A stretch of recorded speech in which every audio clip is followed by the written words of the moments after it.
জড়াবে না। যেই মুমিনেরা আল্লাহ তাআলার দেওয়া গুণাবলী অর্জন করতে পারবে তাদের জন্য আল্লাহ তাআলা বলেন উলাইকা হুমুল ওয়ারিসুন, তারাই একমাত্র জান্নাতের অধিকারী, তারাই জান্নাতের ওয়ারিস। যাই হোক, দীর্ঘায়ু আলোচনা নয়। আল্লাহ পাক রব্বুল আলামিন বলেন, যখন ঈমানদারদের সামনে আমার নিদর্শন তুলে ধরা হয়, কোরআনের আয়াত তেলাওয়াত করা হয়, তখন ঈমানদারদের ঈমান বৃদ্ধি পায়। ঈমানদারদের ঈমান বৃদ্ধি পায়। যেই মানুষটা নামাজ পড়ে, রোজা রাখে, হজ করে, যাকাত দেয়, তাসবিহ তাহলিল আদায় করে, ওই মানুষটার ঈমান, আর যেই মানুষটা নামাজ পড়ে না, জিকির আজকার করে না, তাসবিহ তাহলিল আদায় করে না, আল্লাহর হুকুম অনুযায়ী চলে না, ওই মানুষের ঈমান কি এক? কোশ্চিনকালও এক হইতে পারে না।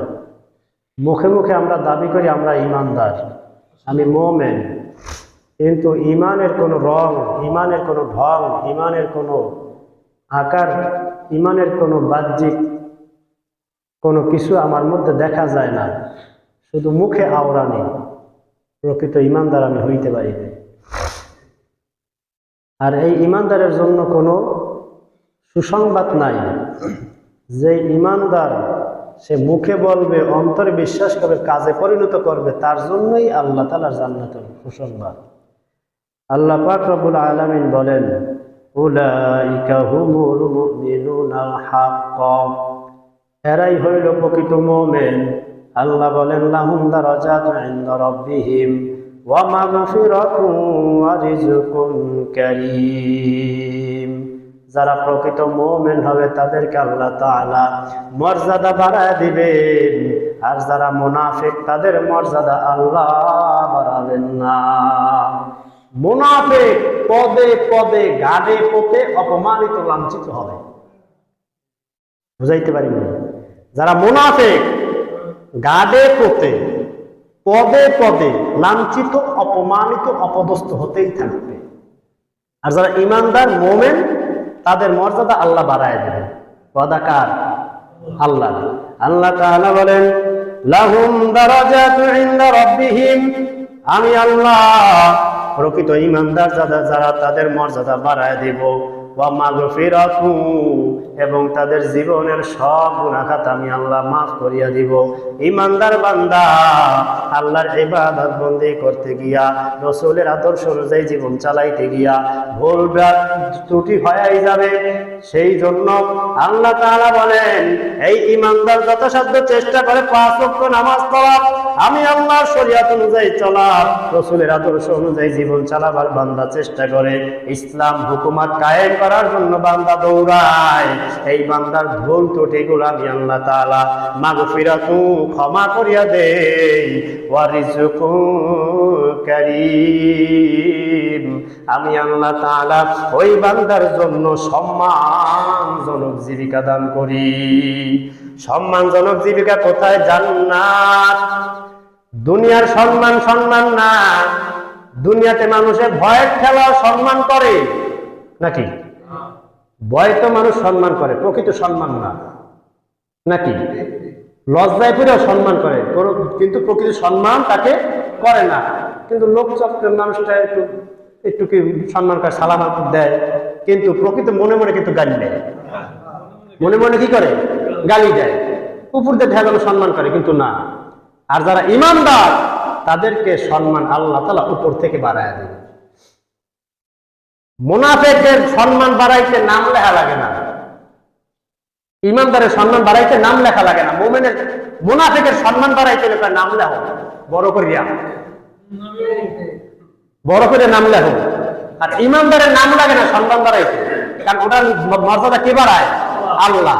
আল্লাহ তাআলা বলেন ওয়ারিজকুন কারীম, আমি আল্লাহ তাআলা উত্তম জীবিকা দান করি। উত্তম রিজিক আমি আল্লাহ তাআলা দিয়া দেই, আমি আল্লাহ মুমিনের মর্যাদা বাড়ায় দেই, মুমিনের জীবনের সব গুনাহ মাফ করিয়া দেই। এরা দুনিয়ার ঈমানদার আল্লাহ পাক রব্বুল আলামিন মুমিনের গুণ বর্ণনা করার পর ঘোষণা করেন, উলাইকা হুমুল মুমিনুনাল হক, এরাই প্রকৃত মুমিন। কারা প্রকৃত মুমিন? যারা মুখে কয় একটা, অন্তরে আরেকটা। নাকি মুখে কালেমা পড়ে, মুখে কয় আমি পাঁচ ওয়াক্ত নামাজি, আমি ঈমানদার, আমি প্রকৃত মুমিন, কিন্তু কপাল পোড়া, নামাজ পড়ে ঠিক কোনো কাজ করে না। মুখে মুখে বলে আমি ঈমানদার, কালেমা পড়ে, কয় আমি ইসলামের পক্ষে, কিন্তু যখনই অবস্থান তৈরি হয় ইসলামের বিপক্ষে যাইয়ে দাঁড়ায়। ও ঈমানদার না মুনাফিক? মুনাফিক। আল্লাহ তাআলা বলেন যারা প্রকৃত মুমিন হবে তাদের মুখ আর অন্তর সব এক হয়ে যাবে, তাদের জবান আর বাহ্যিক, তাদের বাহ্যিক এবং ভিতর দুটোটা সমান হয়ে যাবে, ঐক্যবদ্ধ হবে। আর যারা মুনাফিক ও মুখে বলবে একটা, কাজ করবে আরেকটা। ওর কাজ আর কথার মধ্যে কোনো মিল পাওয়া যাবে না। এই জায়গায় বলবে ওইটা, ওই জায়গায় যায় তোমার একটা, কোনো মিলটাও থাকবে না। এরাই হলো মুনাফিক। দুনিয়ার ঈমানদার আল্লাহ পাক রব্বুল আলামিন জানায় দেন যারা মুনাফিক তারা মুখে বলবে একটা, কিন্তু অন্তরে তাদের কোনো তাওহীদের রং দেখা যাবে না, তাদের তাওহীদের কোনো ঢং দেখা যাবে না। ওই মুনাফিক দাবি করবে আমি মুসলমান, আমি ঈমানদার, কিন্তু নামাজ পড়ে না। আছে না বড় বড় লেকচার, আমি ঈমানদার, নামাজের দাঁড়ও নাই, আমি ঈমানদার, গালে দাড়ি নাই, আমি ঈমানদার, সুন্নতি লেবাস নাই, আমি ঈমানদার, সুদের লাগে জড়াই না, আমি ঈমানদার, ঘুষের লাগে জড়াই না, আমি ঈমানদার, বিভিন্ন কায়দায় মানুষের উপর জুলুম নির্যাতন অত্যাচার করে, আমি ঈমানদার। কি কয় না? অথচ আল্লাহ তাআলা বলেন ঈমানদার হবে তারা যাদের জবান আর কার্যক্রম হবে এক। মুখে যা বলবে কার্যক্রমও তা প্রমাণ হয়ে যাবে। তাই মুমিনের দল। ঈমান হইল দুই জিনিসের নাম। ঈমান দুই প্রকার।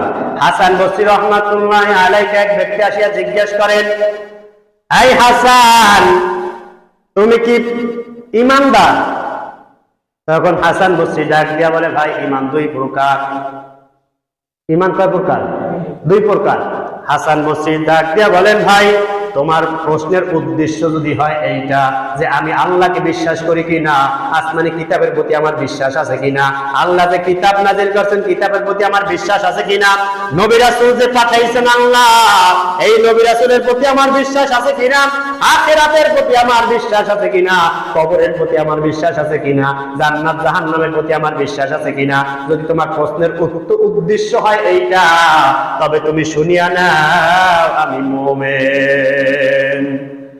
আর হাসান বসরি ডাক দিয়া বলেন, এই ভাই আর তোমার উদ্দেশ্য যদি হয় সূরা আনফালে আল্লাহ তাআলা যে প্রকৃত ঈমানদারের কথা বলছেন, যে প্রকৃত ঈমানদারের জন্য আল্লাহ তাআলা জান্নাতের সুসংবাদ দিবেন, তোমার প্রশ্নের উত্তর যদি উদ্দেশ্য হয় সেইটা, তাহলে আমি হাসান বলতে পারি না।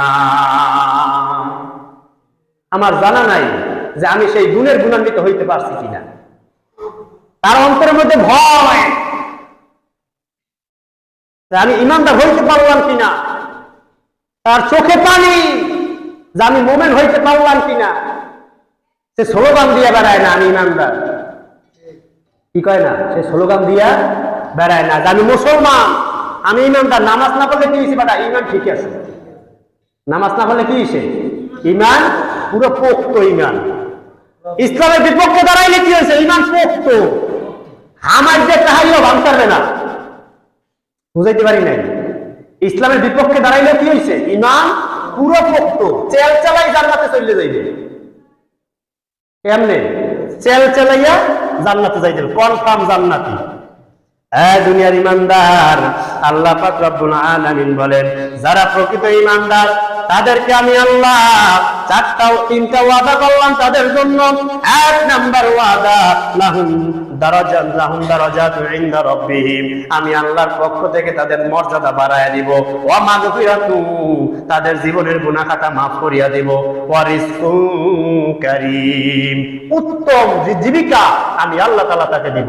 দুনিয়াতে সুখ শান্তি, আখিরাতে তো আছেই। অনন্তকাল।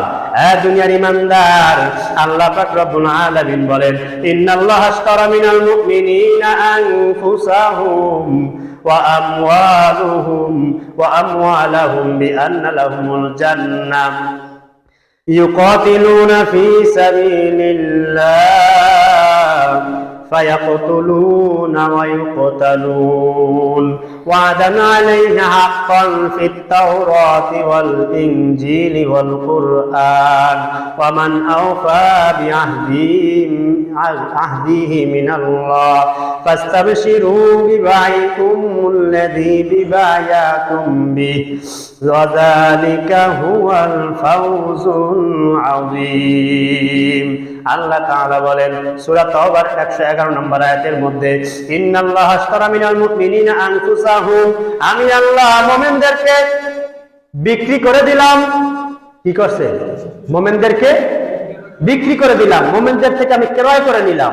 ইন্নাল্লাহা আশতারা মিনাল মুমিনিনা, মুমিনদের কাছ থেকে আমি কিনে নিলাম, আনফুসাহুম ওয়া আমওয়ালুহুম, মুমিনের জান এবং মালের বিনিময়, বিআন্না লাহুমুল জান্নাহ, মুমিন বান্দাকে দিয়া দিলাম জান্নাত। মুমিনের জান এবং মাল আমি আল্লাহ নিয়ে নিলাম, বিনিময় জান্নাত মুমিনকে দিয়া দিলাম। কি নিয়ে নিছে? জান মাল, বিনিময় কি দিছে? জান্নাত। দুনিয়ার ইমানদার, আল্লাহ তাআলা বলেন, ইউকাতিলুনা ফি সাবিলিল্লাহ, মুমিন বান্দা আমি আল্লাহর রাস্তায় জিহাদ করে, কোন কাফের মুশরিকের রাস্তায় না। ইসলাম প্রতিষ্ঠার জন্য বান্দা রাস্তায় নামে, কুফর প্রতিষ্ঠার জন্য না। ইসলামকে বিজয় করার জন্য, আল্লাহর জমিনে আল্লাহর ইসলামী হুকুমত, আল্লাহর কালেমার পতাকা উদ্দিন করার জন্য রাস্তায় নামে মুমিন। আর মুনাফিক ইসলামকে বাদ দিয়ে অমুক দল প্রতিষ্ঠা করার জন্য রাস্তায় নামবে। বুঝাইতে পারছি? তুমি 5 ওয়াক্ত নামাজ পড়তে পারো, 13 বার বছরের মধ্যে বাইতুল্লাহে হজ করতে পারো, প্রকৃত ইমানদার হইতে পারো নাই। তোমার কপালে আল্লাহর ঘোষণা জান্নাত নাই। স্পষ্ট কোরআন বলতে পারো আমি অমুক দলে নামলে আইছি, কোনো কাজ হবে না। আল্লাহ স্পষ্ট বলছেন, ইউকাতিলুনা ফি সাবিলিল্লাহ, যারা আমি আল্লাহর রাস্তায় জিহাদ করে। আল্লাহর রাস্তায় জিহাদ করা কোনটা? কোনটা? আল্লাহর হুকুম বাস্তবায়ন করতে গেলে কি করা লাগবে? কোরআনের আইন চালু করতে হবে, মানলে হইবে না, এটা প্রতিষ্ঠা করা লাগবে। আপনি একলা মানলে কেমন হইবে? সবাইকে মানাইতে হবে, সেটা প্রতিষ্ঠা করবে। আপনি একলা মান্য করবেন কি? আল্লাহর হুকুম বাস্তবায়ন করতে হবে, কায়েম করতে হবে। কায়েমের জন্য বলছেন আল্লাহ, আল্লাহ নিজে